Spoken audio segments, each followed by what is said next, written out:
welcome to Pastoral, the _ art and jewelry podcast. Today, I am here with Mallory Dawn, who's one of the newer artists in the gallery. Someone I'm excited to get to know. She's doing this body of work that people are going crazy over, which is connected to her connection to deer and also her background in fashion. And we'll get into the specifics of it as we move through the interview. But welcome, Mallory. Thank you so much for doing the podcast with us. Tell us about your background, where you grew up, and how you ended up in Montana. I grew up in Ohio in a really small town, and I kind of navigated out of Ohio to New York, and then New York on a one-way ticket to Vegas, and then within the last year I've traveled all along the Rocky Mountains following different migrations of deer, and I've been to so many states just in the last 18 months, and most of the time in the last couple of years I've spent here in Whitefish. So now I'm finally an official resident, which is really exciting. That is exciting. Welcome. And that's a little different. We've actually had a lot of, interestingly enough, at the gallery, we have a lot of artists who have been here for many, many years. We have a lot of local artists that we represent, which you are becoming. Yeah. But a lot of them, we've talked about how their transition from what Whitefish once was. And it's a little bit different conversation with you, which is fun for us to have a different perspective to bring to the table. I've been visiting for probably the last 8 years. And so I've seen a lot of the changes for sure over time. But yeah, it'll be a totally different experience now living here. Yeah, absolutely. So a little more specifics about you. We know you started out as a fashion designer, and that fashion still really heavily influences your work. At what point did you transition into becoming a full-time painter? I started a career in technical design, so I did all the pattern work, that kind of thing, and my education is really in fabrics and everything to do with how to construct a garment. So I worked in technical design for just under a decade probably. And I never took a gap year. When I went out to Vegas for a bachelorette party, I ended up just staying and finally kind of taking my gap year. And in that time, I was living in a loft with big walls, and I needed art for them. So I went and bought canvases and spray paint and started creating art. And it kind of I guess that's when social media started and people started seeing my work and asking me to do things for them. And that's kind of what got the ball rolling, I guess. I always had an interest in art, but I never thought I could have a career in it. When you did your fabric design and your design, was it, did you do it?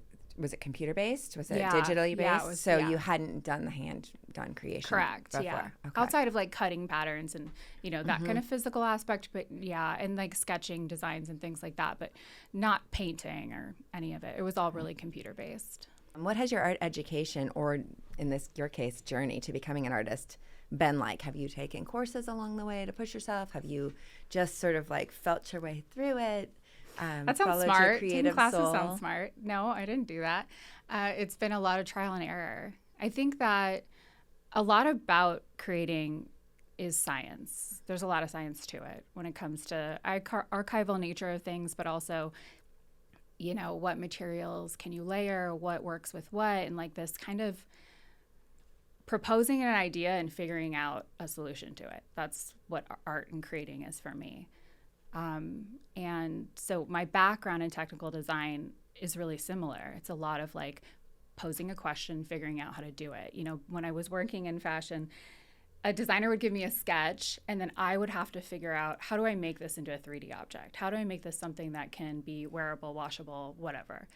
What kind of fabrics do I need, etc. And when I'm creating a painting, it's kind of the same thing. It's I know I want this emotion to come through, or I want this image to come through. How do I make it? And it's a backwards work from there.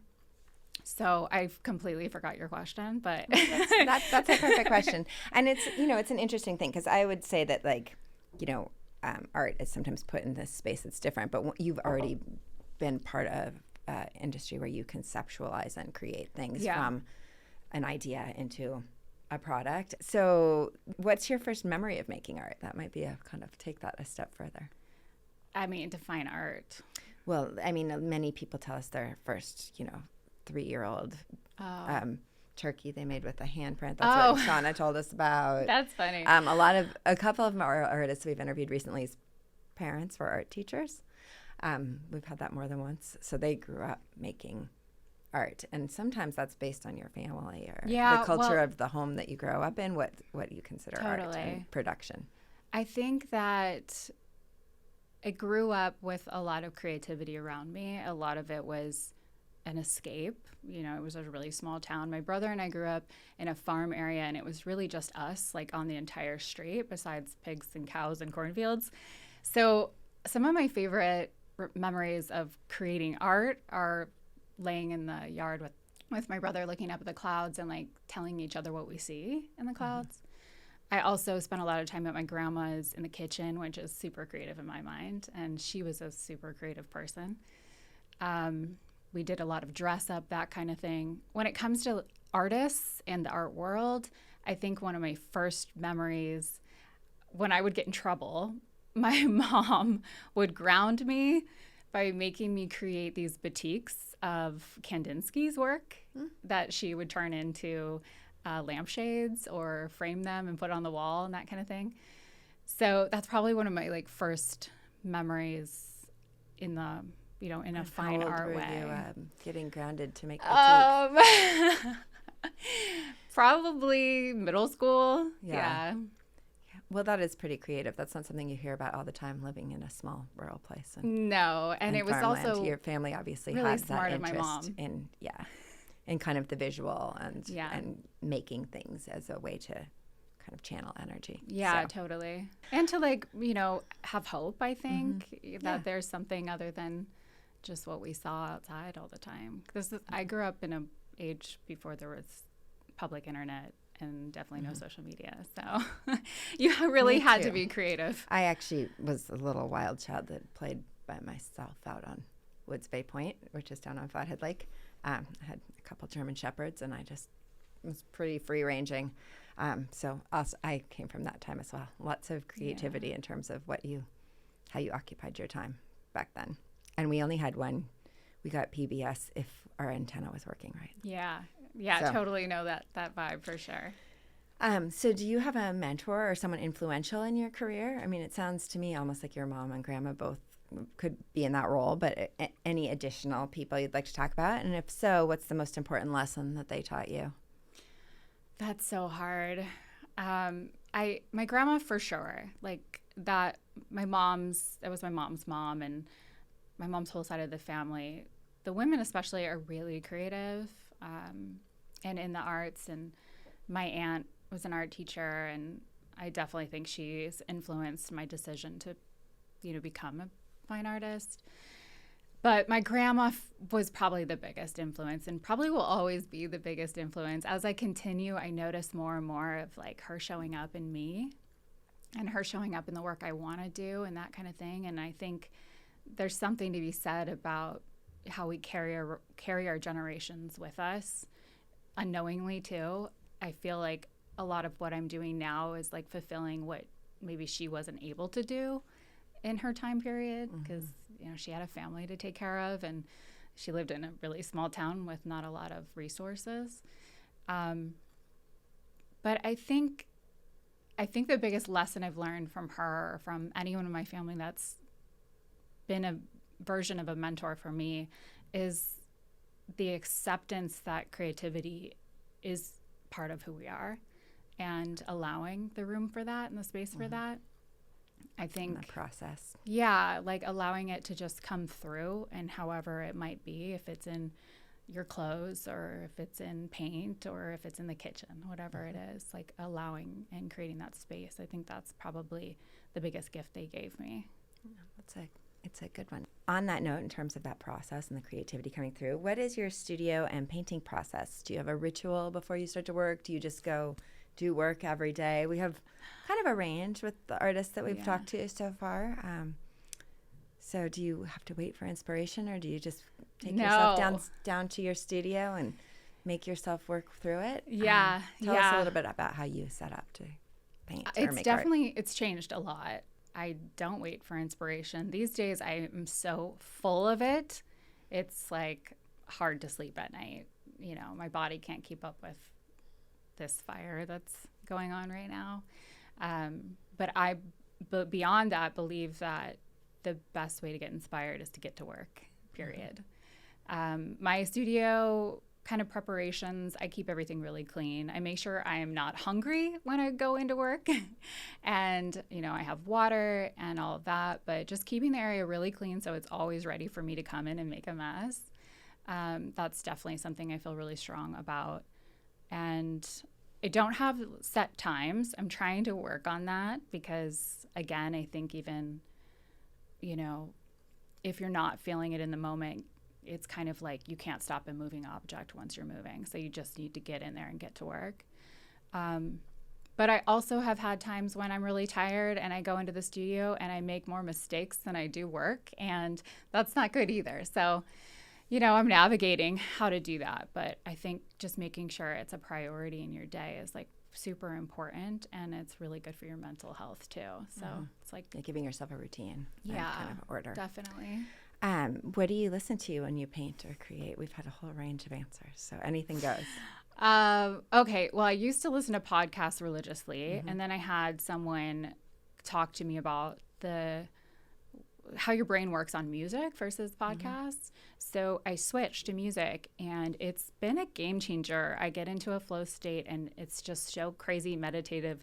I listen to the same 2 playlists. I sent them to Jess on repeat. Religiously. And if I try to change it up, it's almost like the heartbeat of my work process gets kind of like funky and I can't get back into the zone. Like there's something about listening to the same thing over and over again. I did a mural in Vegas maybe it was 2 years now. 2 years ago, it was 3 weeks long, and I listened to one album the entire 3 weeks, and I was working solid 8 to maybe 12 hours, sometimes days. And it's like this cadence that allows you to keep working. It's like it keeps you focused. I'm like a firm believer that everybody should try it. It puts you in a meditation for sure. I sort of tend to get into a playlist, whatever I'm doing, and like listen to one thing a lot, and then I'll switch. Yeah. Do you think that as your interest or your focus of your work switches, that the music will switch with it? Kind of. Yeah, that it has something to do with this time and place and the energy that you're feeling right now. I think so.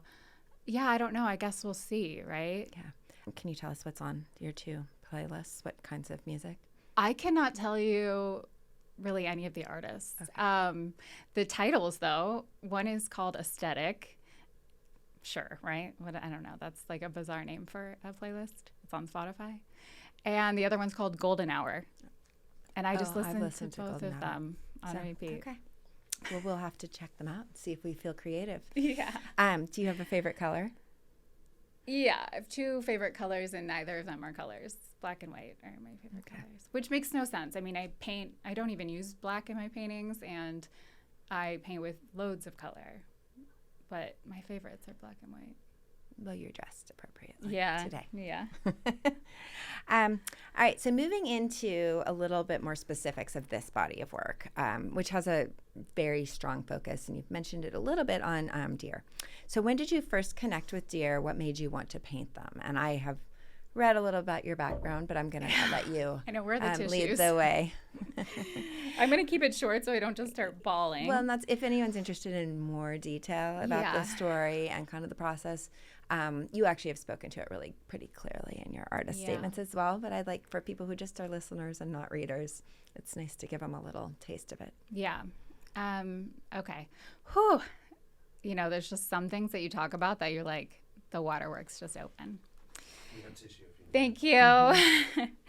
So I lost my soulmate kitty, Binky. It's the most traumatic, hardest thing that I've ever been through. And I had a great friend here who knew how much pain I was in and invited me to come this way and kind of hopefully heal a bit and just try to decompress from, she was really sick before she passed, and it was a hard year. Kind of just reset myself. which was great, but also the reality of losing her was still here. You know, that doesn't leave you. So I was having trouble getting up in the morning, and I just was having trouble finding a reason for anything. And one morning I woke up, and I have windows in my bedroom, and there were fawns and a doe right outside the window. And I was like, oh my God, this is crazy. And I watched them, and, you know, the next morning again. And I started getting out of bed to like watch them out on the porch. And I got to see them having zoomies, little fawns having zoomies, which I never knew that they did. And I saw them actually nursing their mom, which again, like, it's like, you know, this happens, but if you don't see it, it's just a different kind of knowing. And I found myself just wanting to know what they were doing and like wanting to see that relationship. You know, it just felt like there was so much of what I was missing after losing Binky. Well, not really intimate. It sounds like your location gave you that really intimate connection. That's not something we have a lot of people around here who have pretty developed relationships with the deer that live around their spaces, but that's a kind of unique thing. Absolutely. And to have that kind of front row seat for that kind of that nurturing and that sort of family is always it's pretty magical. I think so. And I think when you're in a place of lack or absence, you almost forget things exist at all. So to see that is so hopeful and joyful, even if it's outside of you. And I found myself just wanting them around me more. And that's when I started sketching them. I mean, I guess it's kind of like my technical background. I was like, oh, I don't know their anatomy, so let me like research and start figuring that out. And I did. And the sketching turned to painting. And yeah, just like wanting to bring that back into my life again. In this collection of deer, and we've had several move through the gallery. There's a lovely piece next door at Harlow, next door to our gallery space. And so we've seen quite a few of these pieces, and I know that your new work is sort of evolving even further, still focused on the deer as the subject, but shifting a little bit, like the winds of how you're looking at it and connecting. Do you have a favorite piece in this collection? And is there a story behind that piece? No, I don't have a favorite. I don't know if I ever will. Every piece kind of has its own story, honestly. A couple of the pieces, actually, the pieces you've had all have pretty interesting stories. The more recent ones were created on the road, so that was really interesting for me because I was going through so much during that time, traveling alone, you know, living in Airbnbs for weeks at a time and living out of my car and like just kind of like living a really different kind of life than I ever have. So those have really interesting stories and unique stories, but everything that I'm showing right now is really this falling in love, you know, and like this bringing awareness to the beauty that is like right outside, which, like you said, a lot of people that live in this area like know, but we don't always stop to really take it in. Just as an aside, on the way here, this mama and her fawns cross on the 93 regularly. And I love getting stuck behind the cars that stop. It's like this moment where everybody just gets to, it's not a red light. It's not like we have to stop, you know, but we do, and we let them live. And there's something about that shared space that is so beautiful, and that pausing as a human with nature is so beautiful. And I think that this body of work is really that for me. It's this like pausing and appreciation in this moment of shared spaces. And it feels like you're falling in love with the deer. It feels really connected and inspired and warm, and like there's this creation of connection and joy, and finding joy in that space. In addition to the focus on the deer, we see really clearly your connection to the fashion world through your work, your use of patterns. Can you talk about the influence of fashion in your work and what you see as its fashion's broader relevance? So we've talked about how deer have created this place of connection and nurture, but what do you think fashion's relevance is, both in your work but also kind of in a broader sense? Yeah, I think in general, fashion for me, and when I say fashion, I think of like, I guess, growing up and how we used it as this creative outlet and this escape, and also we went to vintage stores a lot, and all of that has such a history to it, or like hand-me-downs. I still have my mom's favorite pair of Levi jeans that I wear regularly. It has such a story. And a lot of the designers that I use as some kind of inspiration, like Gucci, has a huge story. And I know I sent you all like kind of a timeline of the Flora pattern that I've been using. Yeah, I just read that before we came in today. Again, I was trying to brush up again. Yeah, maybe it's growing up with generations, you know, having like all of us in one area, my grandma and my mom and all these generations. But that history and that legacy and that story, I just feel is so powerful to me, you know, alongside with our ability to use it as this whole creative outlet. It's, I don't know. It feels like life. Well, and even within the designers, you know, there's kind of label consciousness, but within there's certainly people are drawn to different aspects. Like I love the florals, and they are making a resurgence. So you can do Gucci without doing Flora, but it has this kind of magical quality, in my opinion. Even without the history, I just love it. I love kind of that capture of nature and that flora energy and fauna, right? Yeah, it's such a and you know what people choose in terms of those things is very representative, I think, of their kind of deeper soul. So it's a way to put that out there in the world. And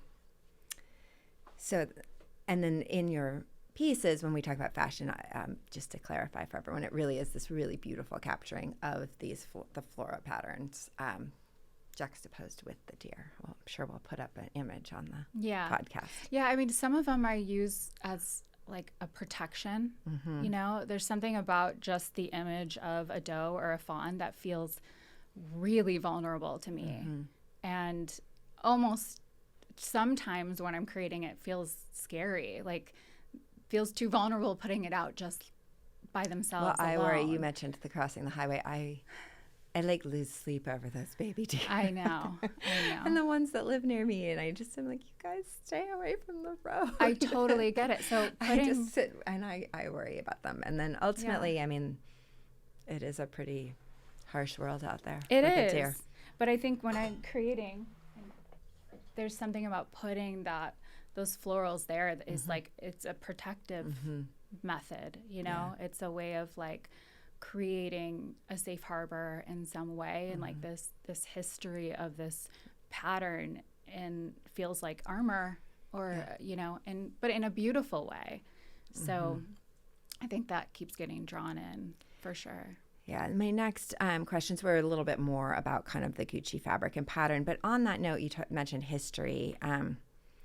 Is there some specific reason that you're drawn to the Gucci patterns versus other kind of historical things? But also, I would love it if you wanted to talk a little bit about the history of deer, or we can talk about it together.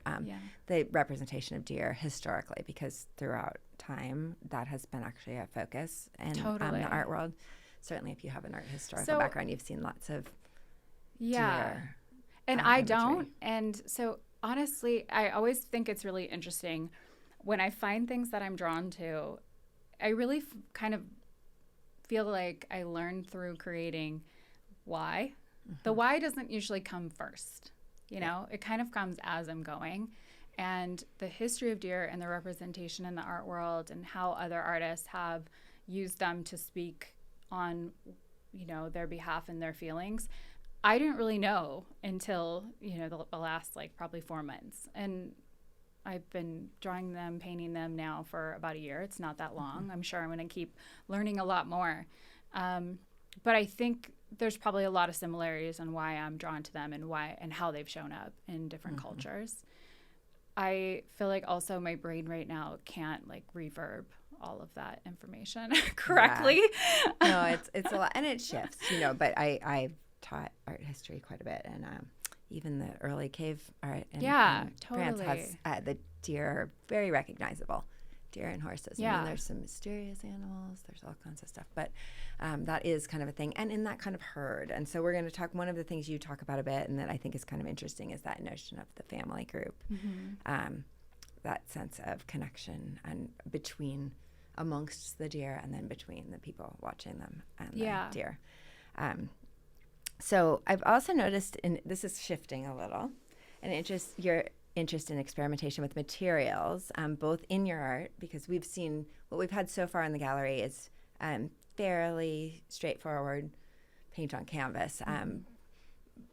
But what you're working on to bring in for this show is trying to play with that and shift that a little bit.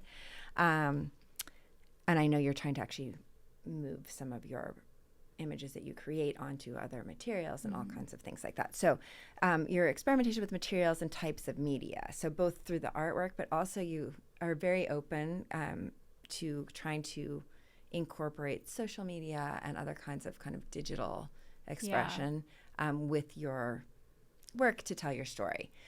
So I wonder if you want to talk to us a little bit about that dialogue between the thematic focus on the natural world, the wild and like connection, and your openness to technological experimentation, for lack of a better word. Both like I said, that can be both material, like tangible material, but also into the social media world. It kind of, I think I said this before, but like I wish my body could work as fast as my brain, you know? So much of what I wanted to bring in the next couple of weeks, we're not there yet, but it'll happen. And it's okay. We can have a follow-up show. Yeah, right. Like the steps along the way. But really what I'm trying to do, I think, in part is I want to get closer and closer and closer, right? Like I know respectfully I am not going to be petting these deer. And I'm not going to be living as Snow White as much as I want to and feel some kind of becoming there. It's not going to happen. And I don't want other people to aim for that because that's not what's best for them and for wildlife in general. But I do think as an artist, I can help create that closeness, right? And that reality. And I think that a lot of different materials I'm looking at using help with that. So turning things more a little 3D instead of having just paint on canvas, do you want me to talk about specific materials? If you would like to, whatever you would like people to know about your work that you're working on, if that's a fun... things that are happening in the studio that hopefully will be coming soon involve lighting and like an ability to give you maybe a moment or a behind the lens view, from my point of view, a view from my point of view of what a deer might feel in certain situations. And that kind of protective layering of the patterns and the florals and things like that, but again, in like a 3D manner. I think that there's just some people that are never going to feel what I would love them to feel when they see a painting, but maybe I can get to them in another material. Like, I think the more I can push myself and the more I can kind of create from another perspective, the better chance I have of having a new audience. And I would love for more people to have this as part of their life. I get these like messages from people that follow me or friends. My dad sends me pictures of the deer in the yard. This didn't happen 2 years ago. This just started happening in the last year. And the idea that these people that are seeing me participating in my life in this way and my art in this way are stopping and pausing to like take that video, that they're like interacting with this wildlife in this way and having this moment for themselves, it feels really great as an artist. It feels like connection. And do I you love feel like that. that's what your openness to kind of the digital world and trying to kind of capture I think that I just want is that same. You create want more people of to. That. I will say that I have had many people who are friends of mine who aren't necessarily like in the market for this price point of art, but I've had many friends who haven't commented on anything else we put out there, comment on how much they love your work and wondering if it's something that's like attainable for them. Yeah. So, maybe prints or something are in your future. That's not what we usually deal with, but I mean, there is something really magical about that merger of the two worlds. You know what's nature, but constructed nature from the pattern work, right? Yeah, and then actually that kind of like and your capture of the connection, and then innocence and sweetness of the deer is pretty magical. For people. Thank you. I think that anything I do, as I kind of grow this collection in whatever direction it ends up going, or all the directions it ends up going, I just want to be really conscious of how it's impacting. Like, yes, I want to be able to reach a lot of people, and I want people to feel the joy that I've been able to feel. And like, if they're missing something and this can gift that to them, this work can, then that's freaking great. And I would love that. I just want to continue to be conscious of how I'm impacting the world when it comes to any kind of prints or merch or anything like that. That's just something that, it's a value of mine that I want to keep sacred. Well, and I actually completely agree with that. So, but it's interesting to see how much people really have responded to this work. And I'm glad. I'm glad because it's not going to stop. I mean, people are asking me like, "Are you going to paint a bear? Are you going to?" Not for the foreseeable future. This is like this. There's just no words for this connection, and I feel really blessed. And so I was going to ask, do you see yourself moving in a different direction or coming to a closure? But no, it sounds like this is still like opening up and evolving for you. Yeah, I think the falling in love pieces, you've seen some of the work I'm starting. There's going to be collections that maybe have something different to say from an educational point or from a different emotion, but the subject matter, no. I mean, I think Binky, this is what she left me with, I'm honestly. sure that she is looking down and liking seeing joy in you, because that's what our things that love us want to see. So you've kind of touched on this. Is there a dialogue you wish to generate through your work? And you've sort of touched on that kind of sense of people pausing, connecting, feeling nurture. Is there a broader dialogue beyond that? Totally. That we're not going to get into right now because it's like so much, but I think it'll continue to come out. Okay. I think that there's a lot that every once in a while I just stop and wonder, are all the questions we have answered right in front of us? And like these animals or this tree, or it sounds so wild. I mean, but maybe those answers are right there, Well, and I guess this actually was not something I planned to talk about. It keeps coming up, this kind of the changing face of the American West, because we are here and we do represent regional art. That's really what sort of conceptually we end up talking about with almost all the artists who paint all different things, but it comes out in different ways. Do you see, because we've come through this incredible evolution time, lately and socially with post-COVID and kind of that shift of population. So there really is pressure on these spaces that used to be open, remote, and wild. Do you see your work as responding to that in some way, whether it was like actually like, it has that personal response, but do you feel like it's part of that broader moment? Yeah, I do. And it's tied to, even though I grew up in the Midwest, also growing up in a very empty nature-based place and not seeing it in the way and for the way that I see it now. It's also that personal relationship that I see people going through now in real time that I can see from like my whole life. I used to think deer were just nuisances that ran into your car. I mean, I truly just thought they hit you when you were driving, and luckily, knock on wood, I haven't had to personally deal with that. But that was for sure my thought process, for a long time. I lived in Ohio for, until my early 20s.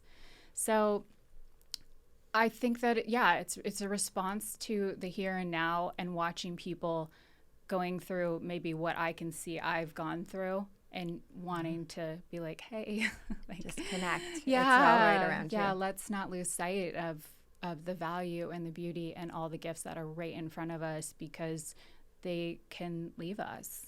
They will leave us.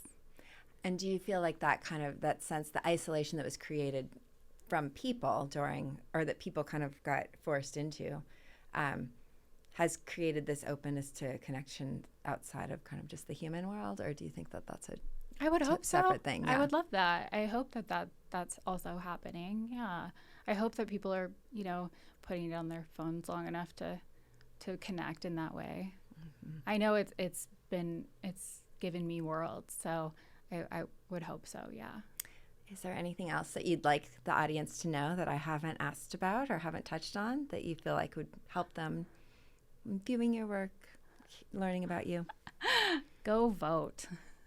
Register to vote. Go vote. Mm-hmm. There's a lot of policy that is being written that has to do with keeping our lands and the animals on it safe and protecting them in a way that we need to advocate for. So register to vote, go vote, show up, ask your friends for help if you don't know who to vote for. It's, confusing. I get it. So. And my last and consistent question is, do you have a favorite beverage? Oh gosh, Topo Chico. Why is it so hard to get Topo Chico?